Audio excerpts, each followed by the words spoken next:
भाई ये मेरा सबक सुनना, यहाँ से सुनना। आप सवाल पूछो, मैं जवाब दूंगी। हम सब कौन हैं? हम सब मुसलमान हैं। इस्लाम के मायने क्या हैं? इस्लाम के मायने अताअत और फर्माबरदारी के हैं। मुसलमान किसे कहते हैं? दीन इस्लाम के मानने वालों और इसके तरीके पर चलने वालों को मुसलमान कहते हैं। इस्लाम की बुनियाद किन चीज़ों पर रखी गई? इस्लाम की बुनियाद 5 चीज़ों पर रखी गई। 1. कलमा तैयबा।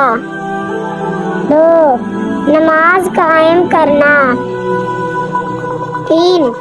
ज़कात देना। 4. हज करना। 5 और आखिरी रमजानुल मुबारक के रोजे रखना। ठीक है भाई? सही सुनाया है। सुभान